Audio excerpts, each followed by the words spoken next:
Saudara, puluhan pedagang kaki lima menolak rencana penggusuran yang akan dilakukan. Sekarang kita ke Malang, belasan kios pedagang kaki lima PKL di kawasan Banjar Arum Singosari ditertibkan. Penertiban pedagang kaki lima di kawasan wisata tidak ingin barang dagangannya disita petugas. Seorang pedagang kaki lima memberikan perlawanan. Dengan terus berteriak, saudara, pedagang kaki lima di kawasan Jalan Khatib Sulaiman mencoba menghalangi petugas yang ingin menyita dagangannya. Pedagang ini sempat merebut palu milik petugas dan mengacungkannya.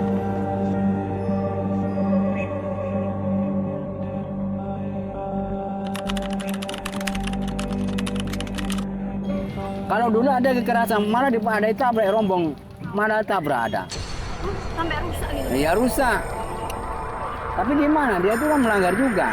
Dikasih suruh keluar, nggak keluar. Iya. Mau kasih baik-baik, nggak mau tabrak. Yang penting bukan orangnya, barangnya aja. Biar jerah gitu, Pak. Iya. Tapi tetap jualan di situ lagi? Ya iya, namanya kita cari makan di sini. Pernah apa namanya? Ya pernah ketangkep.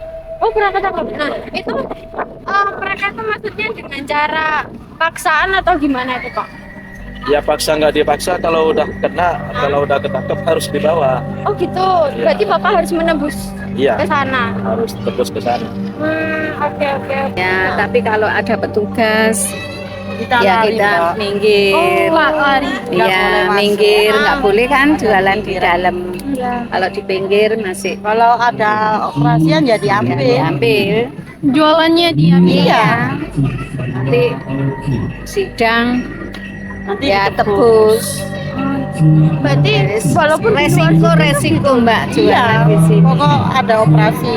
Kalau tidak ada operasi ya enggak. Ya, tanggung resiko pokoknya. tapi untuk operasinya itu apakah tiap hari ya, Ibu? Iya, Iya tiap hari. tiap hari Satpol PP. Ini bentar lagi datang jam 4. Oh, jam 4-an. Wow. Tiap hari. Tiap hari itu, Pak? Tiap hari. Oh. Ada dia lah. Kita kabur lah. Oh, Kita lari. Kalau selamat ya selamat, kalau ketangkep ya tangkep gitu.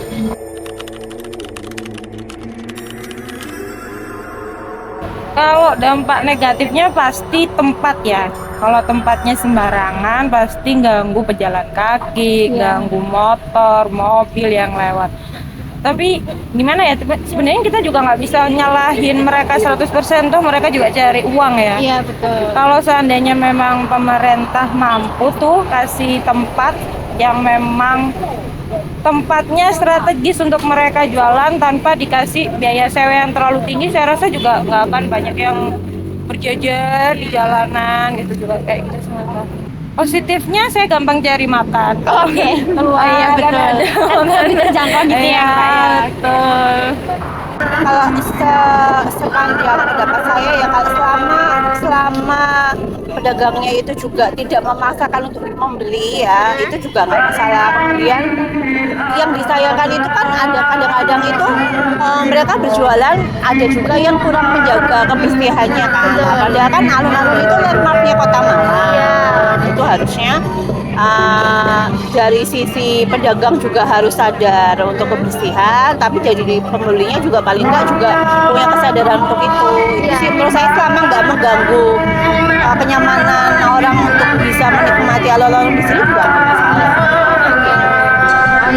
Dampak positifnya itu bisa membantu masyarakat, maksudnya kayak mencari makanan kayak kan biasanya di sini banyak yang jogging gitu atau ya kayak yang jalan pagi, jadi bisa nyari sarapan atau sekedar camilan gitu, jadi nggak bosan. Untuk dampak negatifnya mungkin kayak menu-menuin tempat gitu ya, kayak ya biasanya kayak menu-menuin tempat, atau kadang juga nggak sedikit yang ngotor-ngotorin tempat. Kadang ada pedagang yang nggak pernah.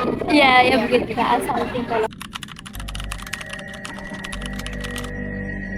Cara kita menanganinya adalah salah satunya adalah melakukan patroli rutin. Banyak sekali tim-tim kita yang senantiasa mobiling, patroli keliling seluruh Kota Malang, mulai dari Kecamatan Klojen, Waru, Sukun, Blimbing, Kedung Kandang, itu kita ada timnya masing-masing, mulai dari pagi sampai malam. Untuk gunanya kita melakukan pengawasan. Yang kedua, kita juga misal ada masyarakat Kota Malang ya yang merasakan terganggu ya, misal di depan rumahnya ternyata tiba-tiba ada pedagang kaki lima yang tidak sesuai izinnya menutupi akses jalannya itu kan itu seringkali kita melakukan tidak lanjut. Bagaimana caranya kita untuk mengedukasi dagang tersebut agar tidak mengganggu juga gitu hak setiap orang gitu. Jualan boleh tapi jangan sampai mengganggu apalagi masyarakat gitu kan. Pada intinya itu karena kita tidak melarang orang berjualan itu silahkan, mencari rezeki itu silahkan. Kalau kita melarang orang jualan kita juga salah juga. Tapi yang kita larang adalah tempatnya agar tidak mengganggu hak orang lain gitulah pada intinya. Jadi kita sering kali patroli keliling kota gitu kan, menemukan pelanggaran. Yang pertama kita lakukan tidak langsung membabi buta, langsung kita lakukan penertiban secara represif atau paksa gitu enggak. Ya kita ada standar operasional prosedurnya. Yang pertama kita lakukan edukasi tadi ya, secara persuasif. Kita edukasi. Mungkin yang bersangkutan baru pertama dagang sehingga belum tahu gitu kan. Kita berikan edukasi wawasan. Selanjutnya kok masih tetap di situ ada pelanggaran lagi ya kita tingkatkan gitu kan, buat surat pernyataan. Terus kalau masih ada lagi juga kita berikan peringatan 1, ada lagi peringatan 2 gitu kan, peringatan 3 sampai seperti itu. Tidak langsung dengan paksa itu tidak. Jadi dengan upaya yang dilakukan seperti itu paling nggak bisa mengurangi konflik di lapangan. Dan sering kali juga kita di lapangan itu ketika yang bersangkutan itu kooperatif ya, ketika mendapatkan edukasi peringatan itu sudah mereka sadar kalau yang benar-benar bebal itu ya berarti sulit diberitakan, upaya penertiban paksa itu jalan terakhir. Gimana lagi kalau orang yang benar-benar sulit diberikan pemahaman ya, edukasi persuasif ya sampai peringatan 1, 2, 3 tetap nggak mempan ya otomatis jalan paling akhir yaitu penertiban paksa tadi. Tapi penertiban paksa itu juga harus dengan memperhatikan loh ya, memperhatikan jangan sampai melukai, sampai merugikan apa ya, misal harta benda mereka. Nah itu tetap harus diperhatikan juga. Apakah Anda setuju dengan adanya PKL? Setuju banget sih. Kalau saya enggak setuju. Saya setuju, tapi kalau misalnya PKL-nya kayak mengganggu jalan gitu saya tidak setuju karena juga mengganggu orang-orang yang lewat. Jadi saya setuju tapi dengan alasan kalau PKL itu disediakan tempat tersendiri untuk berjualan. Jadi nggak harus di pinggir jalan, jadi kayak dibuatkan misal kayak sentra kuliner kayak gitu kurang lebih. Setuju. Alasannya kenapa kok nggak setuju? Karena pedagang kaki lima itu harusnya sudah diatur di satu tempat. Kalau misalnya pedagang kaki lima itu ada di mana-mana, itu tentunya bisa bukan merusak tatanan, tapi seperti tidak enak saja dipandang. Makanya itulah gunanya planologi. Ya setuju ya. Kalau saya setuju sih karena kan juga membantu kan untuk kita juga. Kalau saya kurang setuju sih, nggak setuju banget malah. Ya setuju. Tidak.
Waalaikumsalam.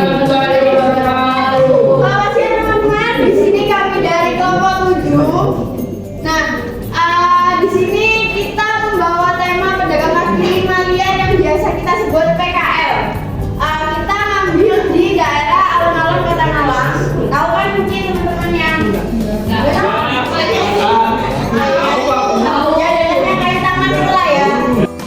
alternatif kebijakan yang kami temukan dari hasil wawancara tersebut yaitu Peraturan Daerah Kota Malang Nomor 2 Tahun 2012 tentang pedagang kaki lima liar. Nah, di sini kami hanya mengambil beberapa pasal yang berhubungan sama permasalahan yang kami temukan ini. Nah, di sini ada pasal 21, yaitu setiap PKL dilarang yang pertama melakukan kegiatan usaha di jalan, trotoar, jalur hijau, dan minimnya lapangan pekerjaan yang ada. Otomatis kan mereka tentunya lebih memilih kayak berjualan, berusaha berjualan atau kewirausahaan lebih tepatnya dalam berdagang makanan, minuman, dan mainan gitu. Kami dari kelompok 7 mempunyai semangat besar yang menjalankan dan memateri PKL. Kami dari kelompok 7 mempunyai semangat besar yang menjalankan dan memateri PKL. Kelompok 7 dan jual dan jadi dan jual.